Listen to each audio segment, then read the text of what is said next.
All right, so welcome to the film room recap of the Youngstown State game. We're going to talk about that and a little bit about USC. Obviously, a lot of questions heading into the most important test of the season so far, conference tilt with USC. Offense looked sharp in a lot of ways. I thought Childs looked really good. Some issues in the running game, which I think are going to be to some extent present throughout the year. And then concerns on the defense remain as far as getting after the quarterback, consistently stopping big plays, and being assignment sound in the passing game.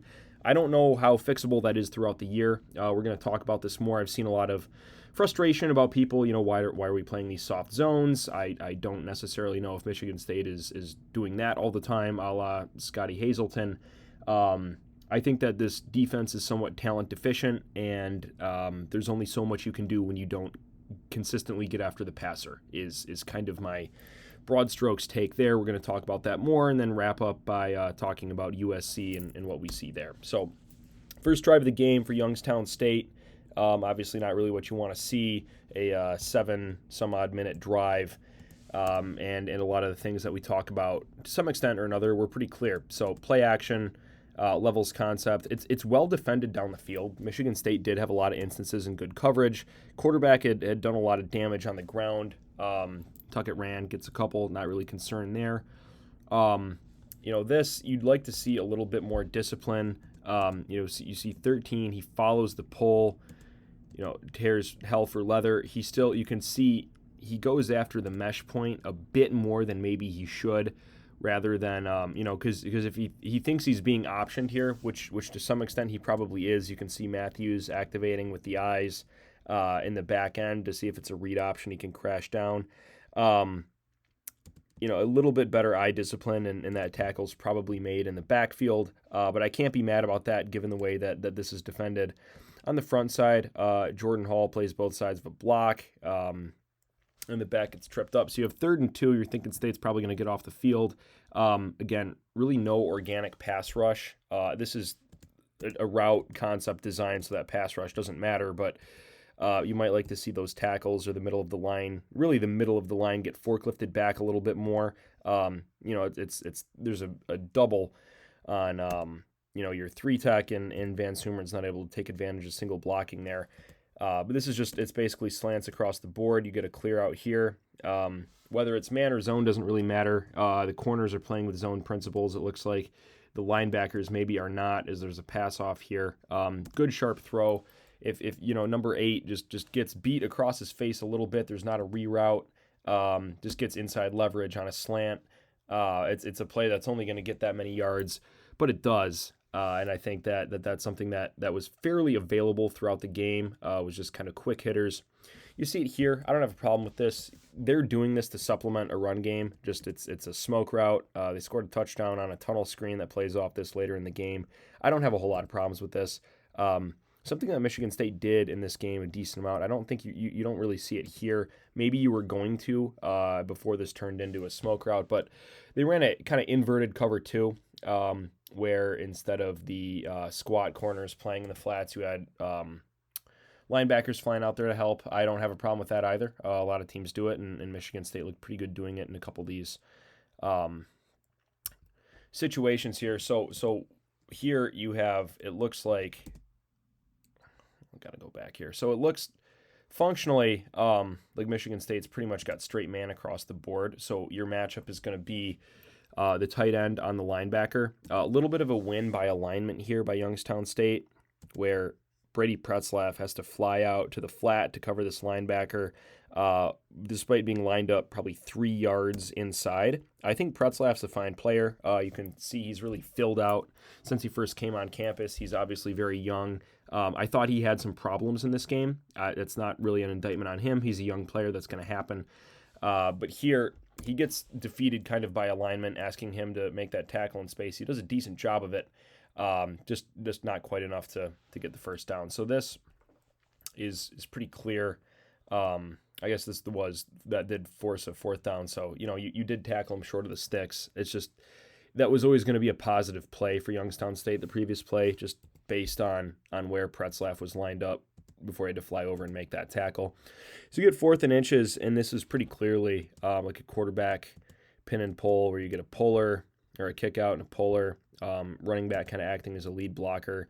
I think there was like an RPO pass tag on here, and you did have somebody in the middle of the field pretty wide open, but the quarterback's able to tuck it and tiptoe for a first down. That's pretty well defended though, given that it's fourth and very short. He didn't make that by much.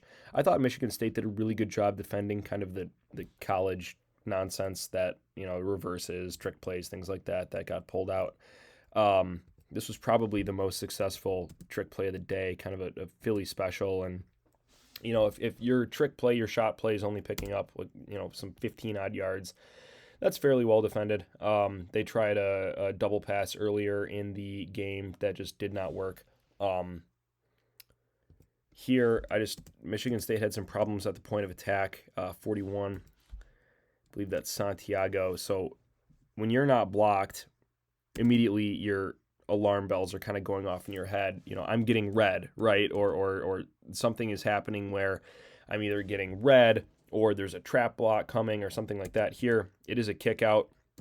Don't like seeing your edge get bullied by a guard that much. His alignment was not good as far as when you're here in the backfield and you're shuffling, you have to be ready to take on contact, and he really wasn't. His eyes were on the quarterback, and he gets kind of blindsided.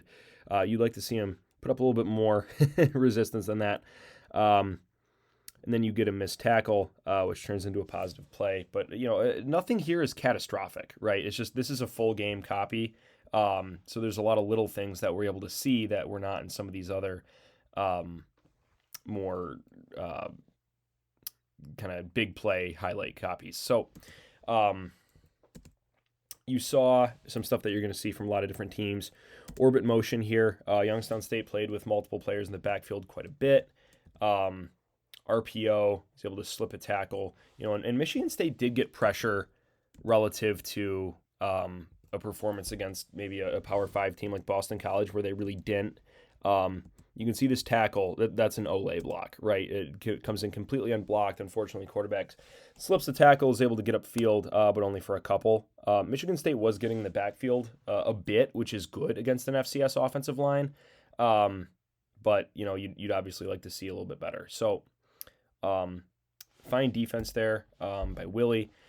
But I'd like to point out, when Michigan State, they run these zones down in the red zone, and they've been relatively successful where you've got, I don't think it's not straight man, right? Like you've got players playing zone in the hook curl here. I think maybe the corners might play straight man, and then the safeties can convert.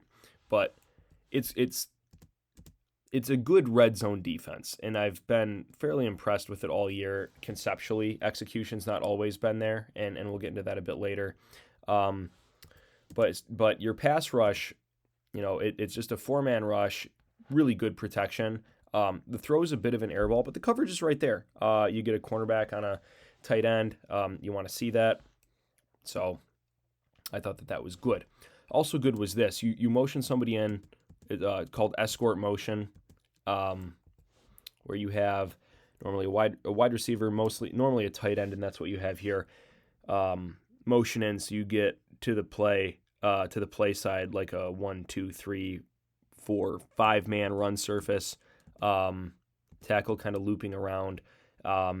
It's called, like I said, escort motion, where somebody comes in tight to create another gap. And this is defeated very well at the point of attack, so I wanted to salute Jalen Thompson there. So you see number 9 takes on a blocker. Sorry, I was looking in the completely wrong place. Alex Van Sumeren, play side 3 tech, takes on a blocker, keeps his outside arm free, is able to remain fairly square to the line of scrimmage. Like seeing him do good things in run defense.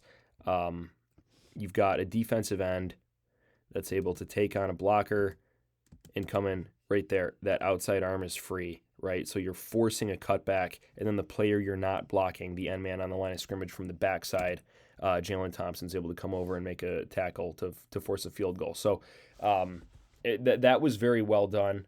Michigan State was good against the run against Boston College and obviously against Western as well.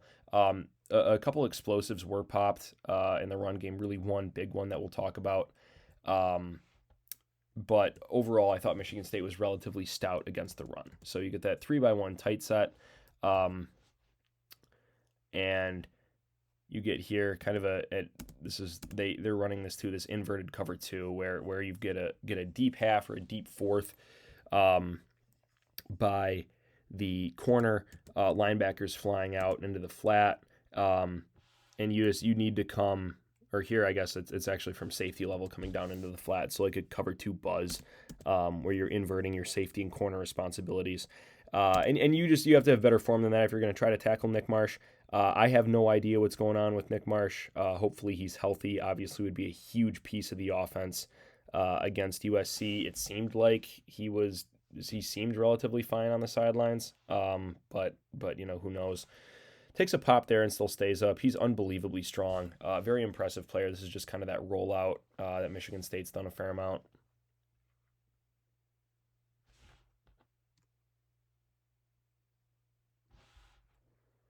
I want to spotlight this kind of two-man route concept. It's kind of a drive concept.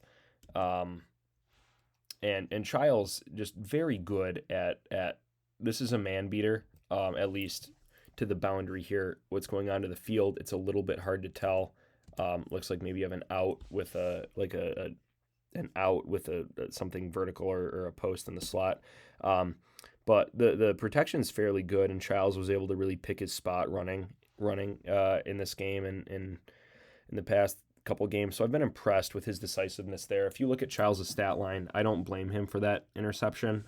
Very impressive. I think we can certainly say that Childs has taken that step. Again, you get that 3x1 rollout, and you're looking just at Mari Kelly on the backside. Man, he's good. This isn't necessarily a overly impressive demonstration of his skills, given that he's open by about 10 yards. Does speak a bit to the respect that the defense has for him. Also shows how much this defense is reacting to run action. You see this play action a lot of times is really effective against teams that you're more athletic than, just because they have to react so hard play side, because they know that they're out athleted. I wanted to spotlight this just because you're in that 3x1 tight. You've got, okay, so this is functionally the zone answer to power, where you pull a guard, you pull a backside tight end. So you'd call it, a pin and pull, or if there's a counter step attached to that, you'd call it like a GT counter or GTE counter, GF counter sometimes. Don't love seeing it. This is obviously not what they're running, but the penetration right here, right across the center, and right here, the center. Now that's a hands to the face, but you have to do a better job if you're the interior of Michigan State's offensive line. This pull has to be cleaner. The center is getting rocked back into your puller, and everybody's getting rocked back into your second puller. So if they actually had run this play side, it would have gotten pretty thoroughly defeated, unless there was a bounce here, but obviously that's not what they do. Missed tackle on the reverse, and able to really pick your spots and score. Bullard's impressive in the open field. He's been used that in that way a couple different times. Very shifty, very fast. You see that on the missed tackle. Obviously, he's going to be a weapon. But the run blocking, that's just kind of illustrative of that being a concern for me, which it is. But I thought, except for that one explosive, the run D down to down is pretty solid. Okay, so what do you see here? Both of your three techs are taking on doubles. Good shuffle by the defensive end forces a give, and there's just nothing here, right? It's physical domination. You're able to fall forward for a couple, but on the whole, pretty impressive. And this is that reverse again. Obviously, good missed tackle, but you get a good view right here where my mouse is of this pin down, trying to cover where the puller exited from. That gets defeated pretty comprehensively, which kind of gums up the whole play if that was a run play, but it's not, so we don't have to worry about that too much. So I've been talking about this here. I just think Michigan State's a little bit sloppy in their zone drops. So here you've got pretty much, it looks like a straight, it looks like cover two with these two high safeties. But again, it looks like your corner is converting to man here, and then you're having the hook curl covered by a linebacker, and then you've got a player kind of roving here. So you see, trigger down, you're kind of covering two people here. We have to look. I guarantee he's looking 2-1. And you can see that actually be played pretty well with his eyes. So this player right here off of the hook curl, not the flat defender, kind of in that nickel role. You're aligned to the passing strength. You're looking 2-1. Okay, one goes out, so you're ready to drive there, but the pass comes underneath. So you're triggering down there. So that's, just kind of the finer points of run defense.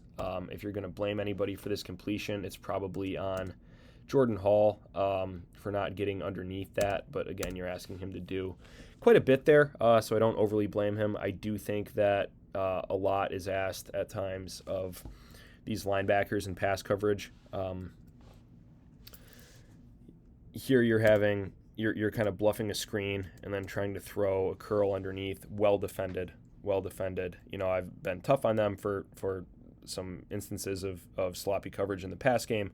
Want to make sure that they get their flowers there. So here you're at 3rd and 3. You can see just the respect that's being given to Nick Marsh, his ability to beat you deep. And then obviously I think it said he led the Big Ten in missed tackles. Obviously that happens there as well. His ability to do that is pretty impressive. Here, there's a nickel blitz. So I like off the play action, RPO. I mean, you're RPOing that guy anyway, right? If you're looking at this backside glance route, you can see that to the run side, this is a classic RPO. So to the run side, there's classic run action here, right? Everybody's stalk blocking, and then you've got a backside glance route. You're reading this nickel player anyway, so he triggers down on a blitz, so you throw to Nick Marsh. Normally, this is a slant. It looks like it's more of just a hitch, which is fine, a little RPO hitch, and then you can see how tough he is to bring down, which never ceases to be impressive. Want to spotlight here. Michigan State did this a lot. 2 tight end set, right, where you have Mizunis and Velling lined up to each other. Now, why is Michigan State doing this? We talked about this a little bit against Western. USC runs a amoeba style defense, right, where they have their defensive ends. They act as outside linebackers. They drop people. Dan Lynn comes from the Ravens tree. Western ran that. Michigan will run that. The way to defeat that best was really put on tape in the Orange Bowl by Georgia against Michigan a few years ago. If you have athletic tight ends, you put them on the field, and if you split them out, you force those linebackers to become coverage guys, or those edges, those outside linebackers to become coverage guys.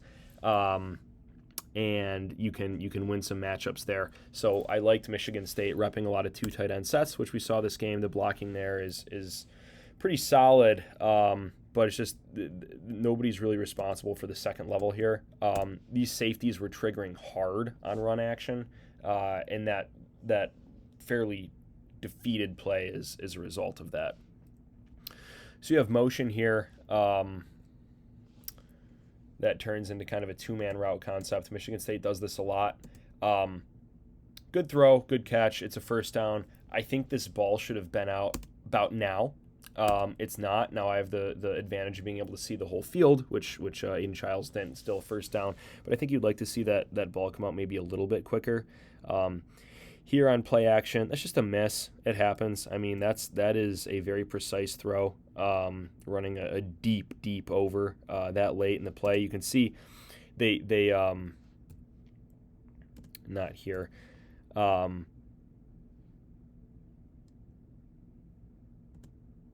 He's able to step into it, which when balls sail on Childs, the first thing I look for is did he have his feet right? And it looks like he largely did here. It's just a miss. It's okay. It happens. So here is that play that I talked about getting blown up a little bit ago. You see it a lot better here. So look at the interior of your offensive line. Not here. Here. So you have your pin down blocks look really good. You've got your backside guard, your tight end pulling. Problem is nobody really gets over this outside linebacker. I believe he's a linebacker, outside linebacker. No, he's the middle linebacker who scrapes over. Apologies. So this is when we talk about Michigan State having trouble in the run game. It's little things like this, right? And they're called targeting issues. Obviously not targeting like the penalty, but do your blockers know where you're going, right? So 74 comes over and seals in the defensive end. Velling then comes over and makes a really kind of reductive block there. You've got to be following 74 and getting a block on number 3 who's scraping over. They don't, and he stops at the run after like a 2-yard gain. It's little things like that that continued to pop up that need to be cleaned up, and we'll talk about that a little bit more. Now, I think impressive job done here. 3rd and 7, Childs knows where the sticks are. The protection's good. Really good throw to Jack Velling. I want to show just an admiration of this route concept here.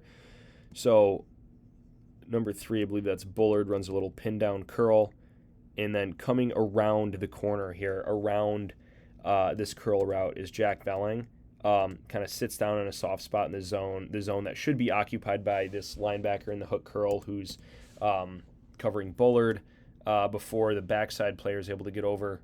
Pass goes to Velling, so I thought that was well designed and worthy of mention. So Velling had a really good game, and I think that's good as they rep these kind of 2 tight end sets. He's going to be big against USC if Michigan State's able to hang in that, which I think they can, particularly offensively, because I don't think a whole lot of Purdue, and Purdue was able to. So this is very similar to the play that Michigan State scored on. The reverse, there's more, you're bluffing more inside zone. Really good job. Number 3, I thought was a player. They had some pretty solid linebacker play at times. It's able to track this down. You can see the players from the secondary right there rallying to the ball. Good job tackling. So it's just, sometimes it works, sometimes it doesn't. But I thought they triggered down pretty hard on that. So here you have another RPO. Talk about Velling having a big game. This was a neat play call as well.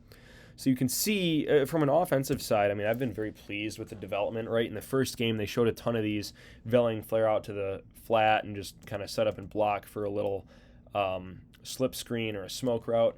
And then Velling releases down the field. It's a perfect hole shot, uses his size, goes up and gets that ball. Impressive. Okay, so now we get another data point about run blocking. Michigan State is trying to bring more attackers to the point of more linemen to the point of attack. So you've got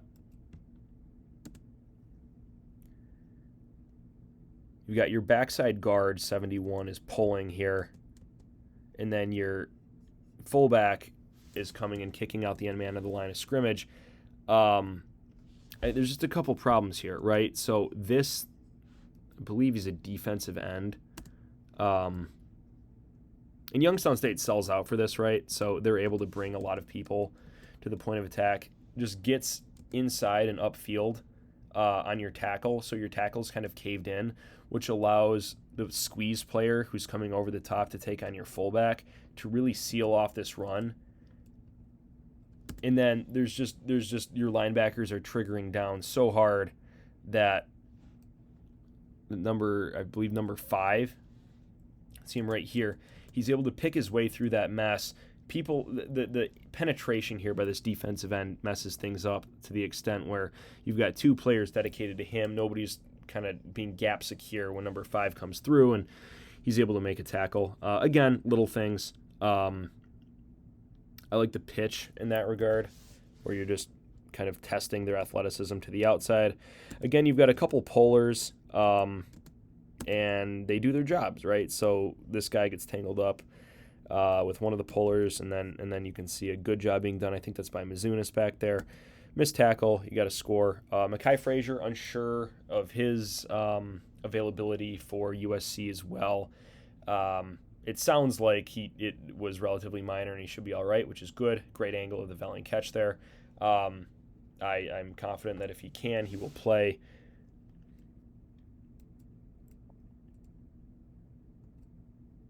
Yeah, so it's just, I like the pitch. It's been a pretty good play for Michigan State, especially against teams that they're athletically superior to. So looking to see what, kind of counters they have to that. Speaking of counters, so this is that power read. So you have a pin and pull or power here, kick out, puller, and you're reading the end man on the line of scrimmage. This gets comprehensively defeated by both defensive ends. So you can see they both just kind of, one flies upfield here, and then you get a really good scrape. And just the quarterback is strung out to the point where he has to go out of bounds and take a loss. Extremely well defended on both sides of that play, which brings us to the long touchdown run. Okay, so there's a couple things going on here. Some ink has been spilled about this. Jonathan Smith said, I don't know if we were lined up right, and the long story short of this is I don't think that they were. Okay, so you're bringing in a blitz from the field, and I can guarantee that both of these players are not supposed to be coming off of the edge. Number 4, Pulliam, I believe, should be staying here in the C gap, bringing pressure through the C gap. Would make sense. Then you're pulling maybe this tackle over to open up the edge to go after the mesh point. It just doesn't make sense that they're both supposed to be here. So because Pulliam kind of takes himself out of the play, I think by lining up wrong, Matthews is one-on-one with a guard, and you don't want that. I mean, I think Matthews is a fine linebacker, but you get pretty good blocking at the point of attack here and a free release to your linebacker. So you want to see your defensive lineman, especially your interior defensive lineman, doing a better job making sure there's not free hitters. And then Denson has a pretty miserable tackle attempt there. That's got to be better. And then you're down inside the 5. So not happy about that. Again, correctable things, but we're a quarter of the way through the season and they're continuing to happen. So I'm a bit nervous about them continuing. I thought Michigan State did a very good job here not getting reset at the line of scrimmage. Just a very strong defensive play, able to number 18, I believe, is able to penetrate, right? You can see him rip through a double, get an arm on the defensive or on the running back from his defensive end position while he's still in the backfield and wrestle him down. It's impressive. Again, you're playing a team that's maybe a little bit overmatched, but you can see just a very impressive job. Jordan Hall also very good. I thought he got in, but he did not. It's kind of a moot point. So they bluff kind of a 3-man route concept here that they'll show later. Split zone, and I mean, you're trying to stop them from getting like a 1.5 foot here, and really they're able to get a double on Van Sumeren and cave in this side of the defensive line, and then Matthews. I mean, he comes up hard, but it's just that's a big ask to ask Matthews to come up and stop this guy cold. 13 shuffles a little bit with the splitter, which takes him out of the play. He could have pinched down a little bit harder as well. But again, you're trying to stop them from getting about 1.5 yards. The answer to that is not to give up the 60-yard explosive run. So I did think Michigan State answered well here, or at least the drive to end the half went well. I mean, this is you're playing, devoting assets to the run game and playing off coverage against Nick Marsh. He's going to do that to you. Again, hope he's healthy. Once again here, supplementing your run game, just a quick smoke route. This is the exact same play that Michigan State used to score that touchdown with Marsh against Iowa. There he just runs over a cornerback and is able to get 5 yards. 3rd and 11 here. I thought that Charles' ability to step up in the pocket, a pocket that he probably would have bugged out of last year, I thought was impressive. You can see a knee injury there, or what looks like a knee injury, something not good. I mean, that's brutal when you get rolled up like that. That looks bad. The coverage downfield is solid. You can see the pocket melting down a little bit. It's only a 3-man blitz, which I really don't like. 73 gets beat a little bit too much. forces him to step up in the pocket, so you're a little bit constricted. You're forced to throw to that left side of the field, and 13, McCray is really kind of the only person there. Fine catch, but he gets you close enough to run a 4th and 3, and that should have been picked. That was bad. This was really the biggest air ball for Marsh of the game. It's 4th down. It's a stick route, and you've got somebody open over the middle. You've got to layer that throw. You've got to get around this middle linebacker there, but that's really not a competitive throw. It's not one that it looks like Velling is even really looking for, so that was a little bit disconcerting. This was well defended. So you see a lot of teams run this. Penn State has run this. Michigan's run this under a couple different defensive coordinators, where you have tear motion and you're with your eyes faking a throw here. So you're getting resources out to the edge, and then you throw a quick little bubble screen. Jordan Hall does a very good job activating down. Right here, you're at the line of scrimmage, right? And then I want to also say number 3, he does a good job staying square. He recognizes what's happening. He flares out a little bit so that this ball's not going to be thrown, and then he triggers really hard when that ball's caught. So it limits it to just a couple yard gain. I thought that was well defended. That ball was very nearly tipped. But what happens here is it's I think technically legal, right? It's within 5. Yep, it's within 5 yards of the line of scrimmage. So you're just running a pick route against Brady Pretzlaff. That was somebody who got picked on in the passing game quite a bit. I think he'll be a fine player here, but he's not quite there yet in pass coverage. Don't blame him for that. He played a gritty game, had some good plays, and they get beat there on that kind of Y cross. Like I said, outside of one play in the run game, I thought that Michigan State's run defense was pretty solid. Here it's just a 4-man rush. Look at their ability to reset the line of scrimmage and to come down hard. You have somebody. Right, so you have, I think that's Alex Van Sumeren coming around the side, getting really good contact in the backfield, good leverage here, kind of playing the nose, able to go under. So this is completely defeated at the point of attack.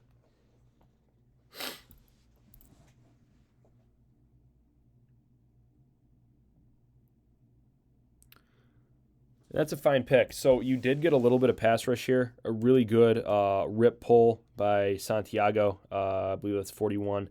Again, it didn't happen necessarily as quick as you'd like to see it, but I do think that sped up the throw a little bit.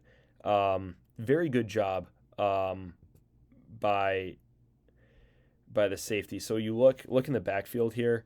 You're faking that quarterback run. I think that brings the safety up a little bit, but just really good eye discipline to read that this is a break and that the route is breaking off here and to come under it and make that tackle. Impressive.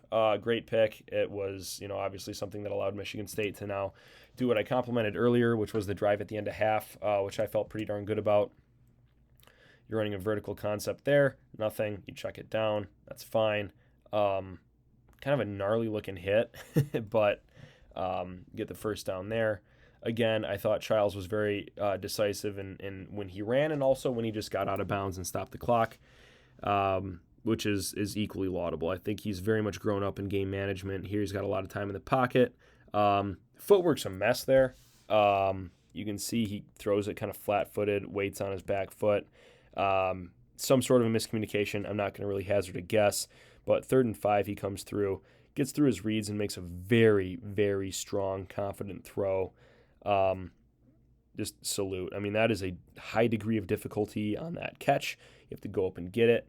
And that's a route that's being run in pretty narrow. It's an out route, but you're running that from the boundary slot. I mean, you don't have a ton of room to work with. Great awareness to get the foot down. Throw is just, you're running, you have your back split out wide, throwing a fade to him. That's a pretty low percentage throw, but,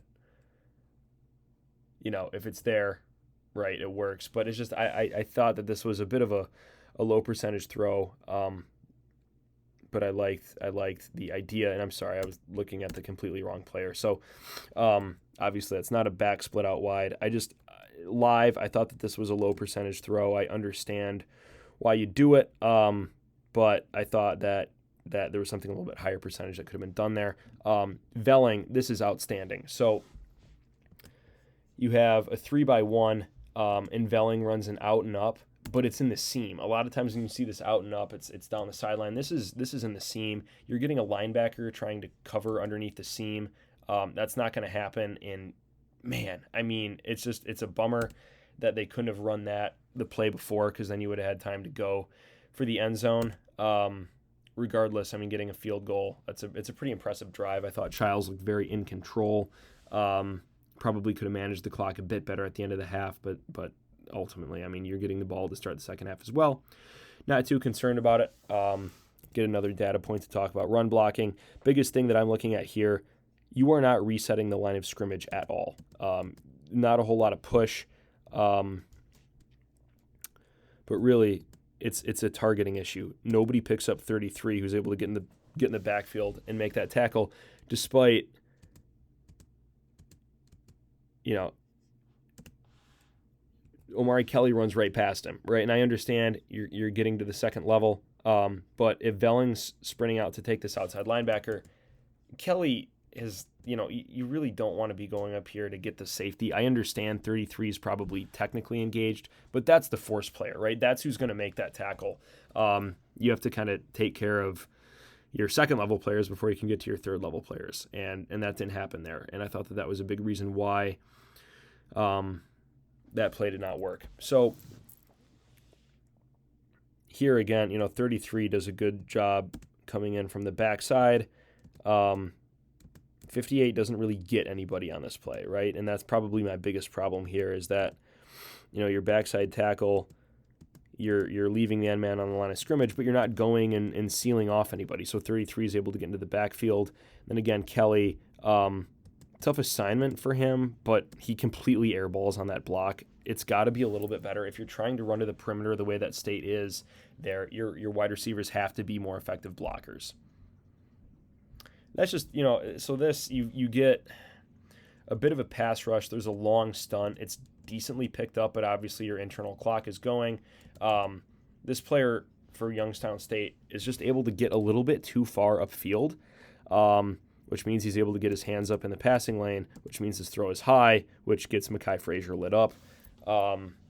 That is, a bit of a hospital ball. Would have rather that ball probably just goes out of bounds. You can see Childs, he has to kind of float that one over a defender.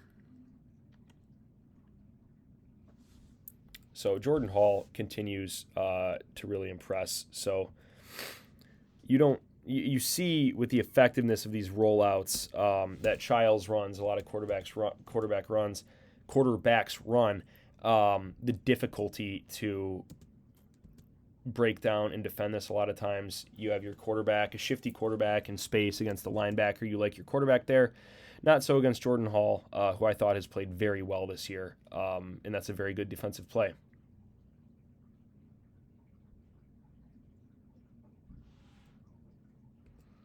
So, I've seen some clamoring, hey, we need to get after the passer better. Obviously, everybody's aware of that. This is an attempt to do that. Pretzlaff has to loop over two gaps. He just doesn't really get there in time, but, you can see him at the end of the play coming in. Well defended. I would make the point, and then the excellent punt return for a touchdown, or to set up a touchdown, I guess. I thought he was going to score, but, I don't really have commentary other than incredibly impressive. I would like to be as good at anything as Omari Kelly is at being athletic, and I don't think I ever will, but, these are the cards that were dealt, right? Really, really impressive. Just what a lift to be able to. You're in a game that shouldn't probably be a game. You're a little bit frustrated, and then to get that's really what kind of put the game away. Well blocked here again. So you have motion, and then a puller. So you both get out to the edge. You're running it to the boundary, so you're running it into a little bit of a shoebox, but it gets well blocked up, and you're only trying to get 4 or 5 yards there. It's a touchdown.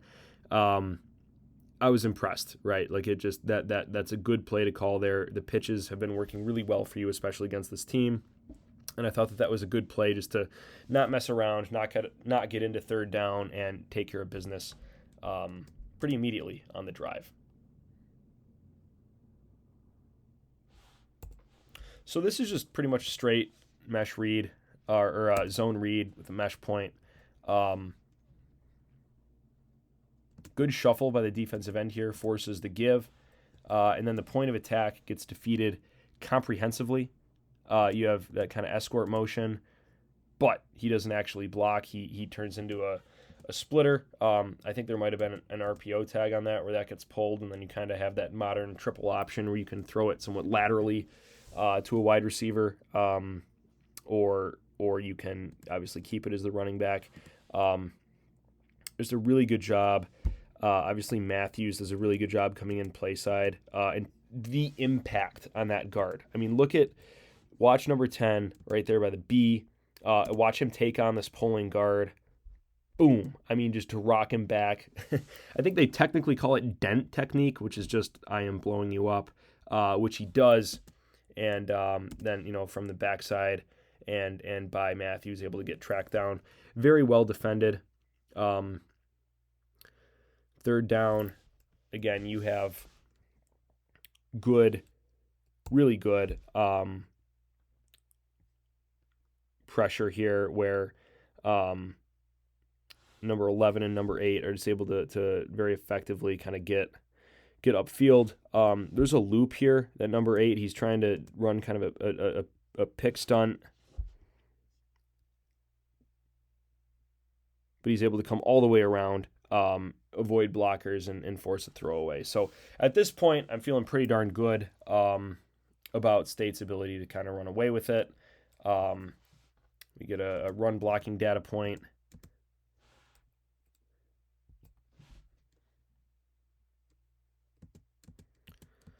So the kind of key rule in zone blocking is never to get beat across your face.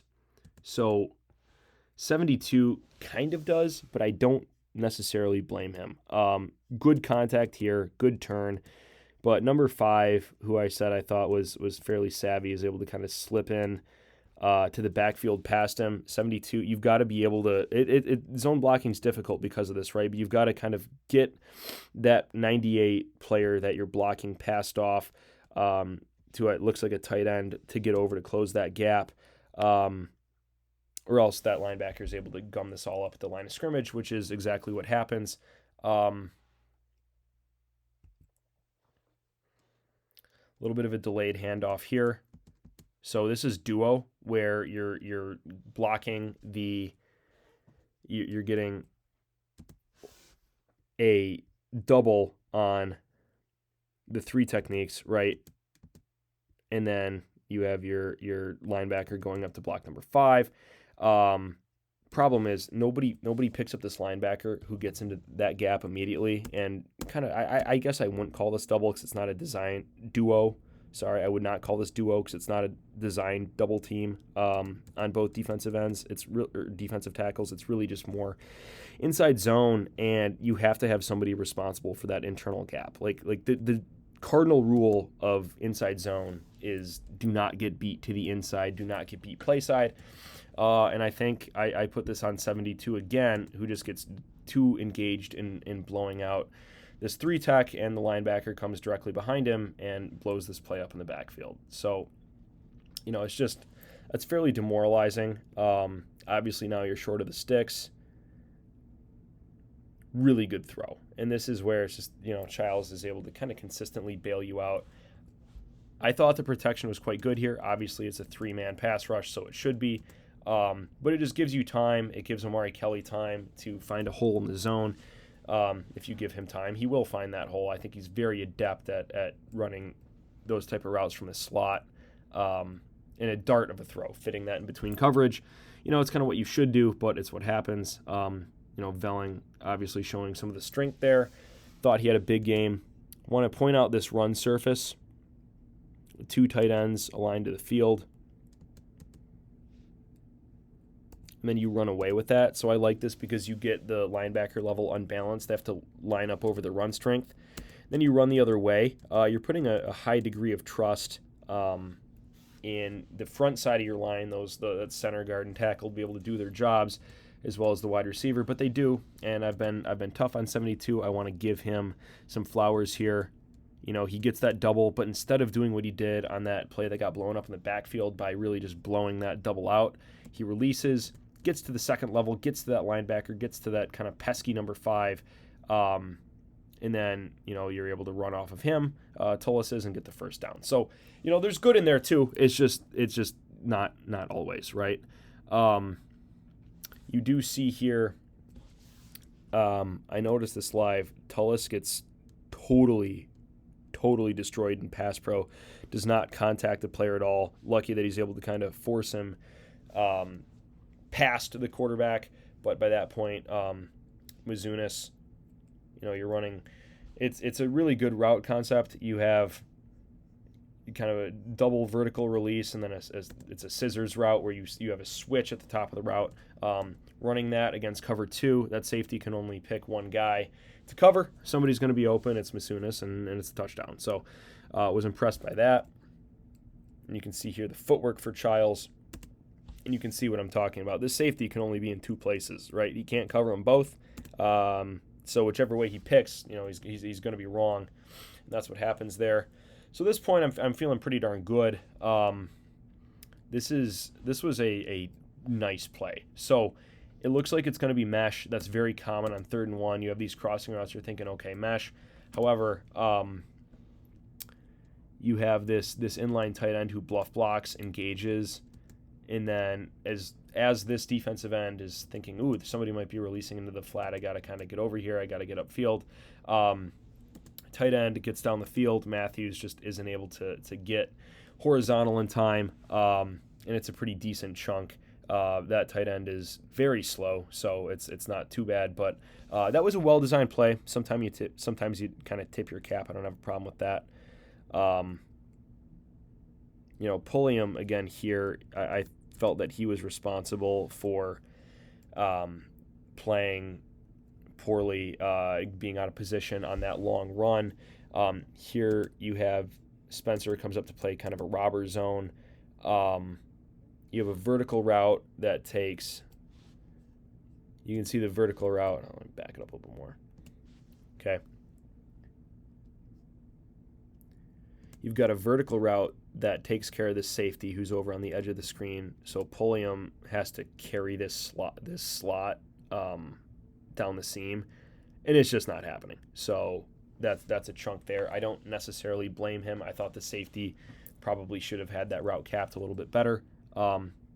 Very good play by Spencer here, where you just kind of, it looks like you're just kind of in a flat zone underneath, kind of a half-hearted attempt to block Spencer, and he just comes up and forces 2nd down. So I thought live that this was going to be a pop pass.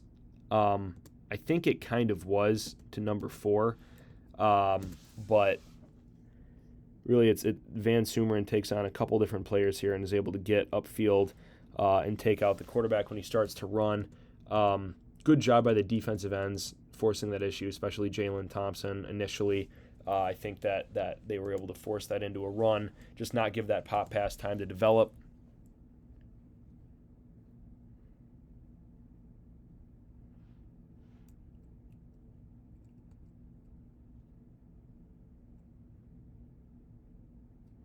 It's your 3rd and goal.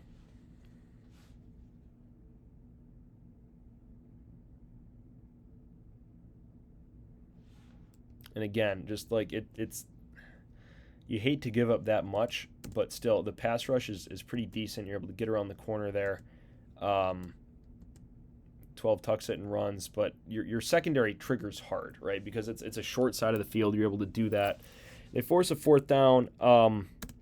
This was frustrating to me because you have 4 players over 3 here, right? So when you see that, you're automatically thinking, okay, they're probably going to be zoning these guys up, especially with these 2 defensive backs playing so far off, where you're thinking somebody's got whoever breaks out, somebody's got whoever's breaking in. Maybe somebody converts to man, playing the point man on this 3-man surface. And then you've got somebody covering if anybody gets too far internally. That's not really what happens. So you get a switch, a sit route, and then Pretzlaff is functionally just kind of covering grass. So here, there's got to be a little bit better recognition that this is a curl. Got to get under that. Honestly, I think that Pretzlaff should have probably bumped a little bit more to be maybe inside, like just inside of the third man in this route. He's so close. You're right there. I think in a year he probably bats that down or at least makes a play on the ball. Just little recognition things. I don't have a huge problem with it, but I do think should have been a little bit better. It's a testament to Pretzlaff that he's getting the minutes that he is. But I think there's little things that could have been cleaned up here. So then at this point, I got a little bit worried. This is the tipped pass that gets picked. Don't put this on Childs at all. Tullis just totally airballs in pass pro again. You're going to get Childs killed doing that. This is not the first time that's happened. Tullis, I believe, completely whiffed on pass pro in the first game against Western, where there was a fumble. So, that's obviously not what you want to see at this point. I'm a little nonplussed because it's, if they could force a one-possession game. But the defense bows up pretty impressively here. So good pass rush. Pretty much everybody wins on their assignments. Good stunt here. 55 is able to get into the face of the quarterback and force a throwaway. That's after a false start. They call the quarterback's number here, and just Nikai Martinez, you have been missed. He's coming from depth. I mean, he's like 15 yards back when this play develops into a run. Comes up really hard, runs the alley, excellent, and makes a very strong tackle. So at this point, you're forcing a field goal, which they then miss. So that was obviously a huge moment. And then you saw Michigan State start to get some chunks in the run game. So good job by Mizunis.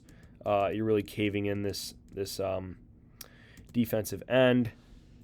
Omari Kelly was a little bit tough on him. It actually gets an inside kind of release behind Velling and makes a very good block there that gets a couple of yards. So, you do see positive elements in there as well. I just, it's going to be up and down in the run game this year. It's going to be up and down on defense this year. I think that just kind of is what it's going to be. And then this is awesome. So you get a 3-down lineman, so you're able to get doubles. Velling gets a good release to the second level, and you watch Childs. He just runs this. It's a fake speed option where he's then able to tuck it. Really good block by Tolliver, who got some run late in this game. I was impressed there. This, I incorrectly called a previous play duo. It was not. This is where you're doubling each of these defensive linemen, blowing them out, and just kind of letting Tullis pick which way he wants to go. Very positive run. Here you're facing a 3rd and 9, and again, Childs is able to very effectively call his own number. Little undisciplined, get people getting out of their rush lanes, but pretty decent protection. I don't know if this was a called quarterback run or not. I kind of think that it was, just because Childs so clearly was trying to sell with his eyes, like he was throwing an out route that short of the sticks there on 3rd and 9. Really good lead block by Tolliver. And then just please never do this again. The hurdle, please never do that again. Especially against Youngstown State when you have very little chance of getting more yards. That would really like to not see that really ever again. This is about as well as I've seen this rollout defended. Again, very tough play. You get number 3, who I kind of like, releasing down hard, forcing a throw. Maybe they give up a little bit too much room on Velling, but it's still only like a 3-yard gain. That's well defended. The tape is out on that, but it's still a pretty effective play that State will run in every game this year, and I have no problem with that. This is, you just kind of salute the defense. I think this play probably took a little bit longer than it should have to develop, and by this, I mean, I'm talking about half a second here, right? So this run read is never happening, right? Like, it's just, this is, I think, a play action, you're throwing all the way. I just think this ball has to get out just a half beat sooner. Now, I understand selling this mesh point because you do freeze this player here. You always want to freeze the person who's closest to making the play. And that does kind of functionally happen. 5 doesn't really get to be competitive in this play, but that's largely because I think Kelly, he doesn't get vertical fast enough for 5 to really matter, and he stretches it out horizontally behind the line of scrimmage where the safety's able to come up. But still, I mean, you're running that play to force a third and manageable, and that's what happens, and you know, that's what it is. So this, I thought there was very good protection here. You're in the 3-by-1. It's just straight drop back. Good coverage on both of the tight ends. The flares, the little flare route here by Tullis, which is initially where I thought that ball should go, but it needs to be there now. It needs to be caught by now for that to be effective. At this point, this cornerback is triggering down. There's a very good pass off by the defense to this linebacker, but by the time that he realizes that Kelly is released all the way down the field, it's way too late. The throw is just a touch behind him. You can see good coverage here. There's good coverage on both of these tight ends, good coverage on the backside. It's just when this cornerback comes down, there's a switch here, and the linebacker stays in his zone as Kelly fades behind him. Throw is just a touch too far, but State's able to hit the field goal. Looks like the field goal kicking has been solved. I was impressed by that. You get a good pass rush here, able to win more or less at 7 yards against the FCS tackle, which is good. You force a rollout. He's looking to throw. You limit that to about a 2-yard gain. Only problem is it's 2nd and 2, so he does get a first down, but you can't be too mad about the way that was played.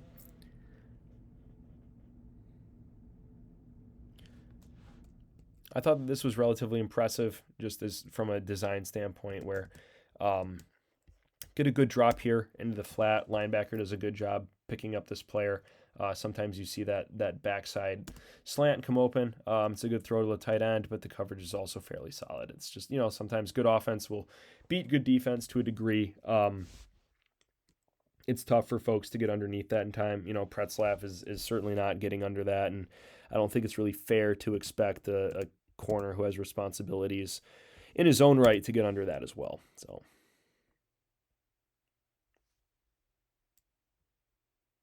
this is a rollout. Good throw. You can see the quarterback has to drop his arm angle because of Pretzlaff, getting his arms up, accelerating well. You can see it with Pretzlaff. It's coming. It's not there yet, maybe by the end of the year. But you can see it was cool to see him get some extended run. It's coming. And to that end, you see Pretzlaff here. He recognizes he's got to get over and convert. He's got a buzz, they call it buzz flat run wheel. This running back goes vertical, so Pretzlaff runs with him, does a good job. And then you do get good pass rush here. Able to get around the corner, force a kind of a leaner of a throw. Sales, lucky it wasn't picked. Good coverage there. Hook and ladder, they run this hook and ladder particularly to pick on Retzlaff. I don't think he does anything wrong there, but really, really good play by number 3. Especially you look at where he's lining up, right? His ability to kind of trust his athleticism, stay back. I'm not going to get engaged blocking here, but I'm going to come over hard. 17 never has a prayer of blocking him, level him for like a 4 or 5 yard gain. This is what I'm saying when I said that Michigan State did a really good job of being prepared for the kind of college nonsense that Youngstown State was running.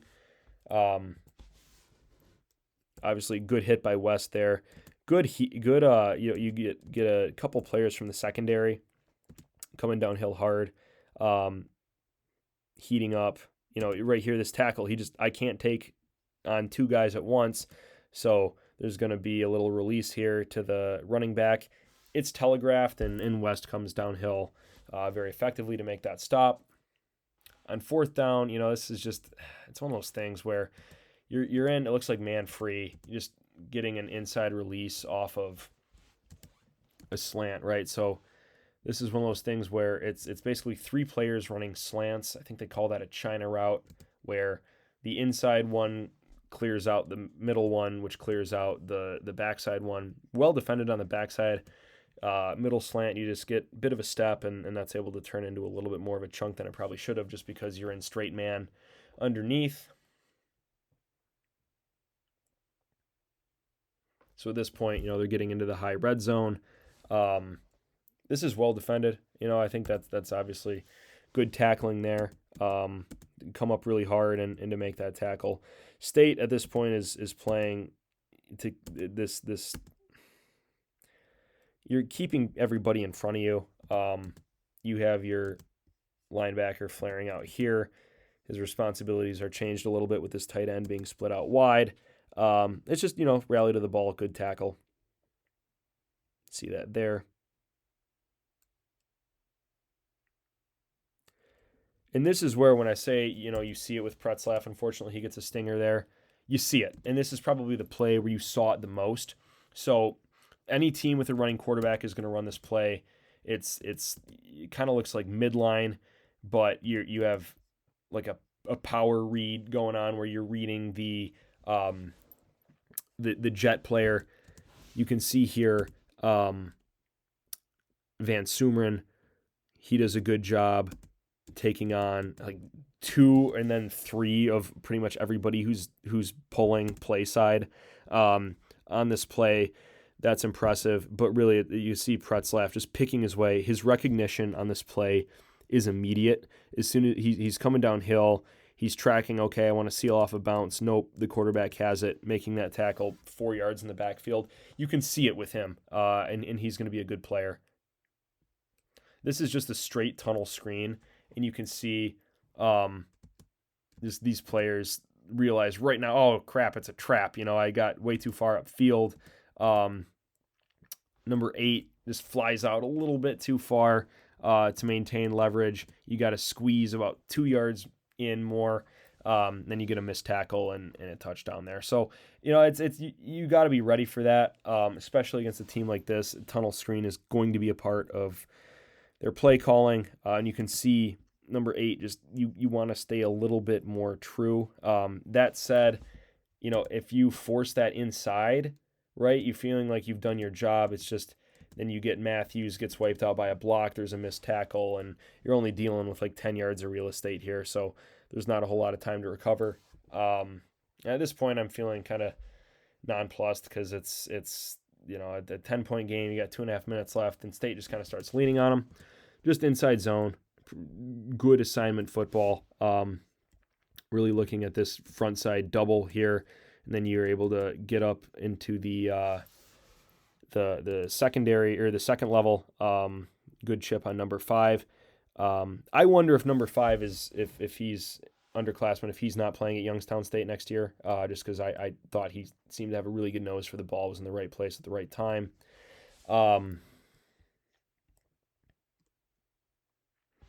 Missed the first part of this play. It looks like kind of that fake speed option again, just using Childs to get his his legs out in space. I thought Tao Tolliver, really excellent job picking through this here. It's a little bit difficult to discern because it looks like it's just straight inside zone, but one of your tight ends gets beat really bad across his face, so this play almost gets defeated in the backfield. You can see right here, man, if you maintain contact on number 5, who should be scraping down into this hole, you've got a really good lane here to run. That backside penetration across this tight end's face right here looks like maybe a hold going on. That almost gets this play blown up in the backfield, so then you have to cut outside of your block, and it limits this play from being a chunk, but it's still, 8-yard gain. Never going to be mad about that. And then you're looking at this defense finally kind of cracking. So it was good to see Michigan State pop some in the run game late, where you're just getting good, solid assignment football. Everybody's blocked up to the second level. You're depending on a cornerback to come up strong and make that tackle. He doesn't. That's functionally the game. Michigan State played basically prevent, gave up some passes underneath to end the game. But that's pretty much it. I know that I've probably misidentified some players in numbers. That's my bad. I've also stumbled over my words a couple times. That's also my bad. Talking for over an hour straight uninterrupted is a bit at times, but I appreciate you all sticking with me. Very excited to see what this team looks like against USC. You know, like I said, USC, they play that kind of amoeba-style defense, looking for Michigan State to use their tight ends to create some matchups there, especially if Marsh is healthy. I think him and Childs could do some really good work in the secondary, against the secondary. I think that USC obviously has talent. It's USC on the defense, but I don't think that they're very assignment sound. They give up big plays. They consistently give up completions. They do get after the quarterback, but I think that they're a little leaky, especially at the cornerback position. So if Michigan State can hang with USC, maybe they have a shot in a shootout. I am concerned about the passing game. You know, it's I think whether it's lining up wrong, whether it's just passing people off, whether it's the rotation, there's just been consistent problems in being leaky in the secondary and against people like Jordan Mayava and Makai Lemon and Jacoby Lane and people like that USC has. That can ding you. So we're going to need to see kind of maybe a pass rush that we haven't seen. I don't necessarily think that's coming, but if Michigan State could be a little bit at bend, don't break, force some field goals, maybe pull out some trickery, I think that's probably your path to winning in this one.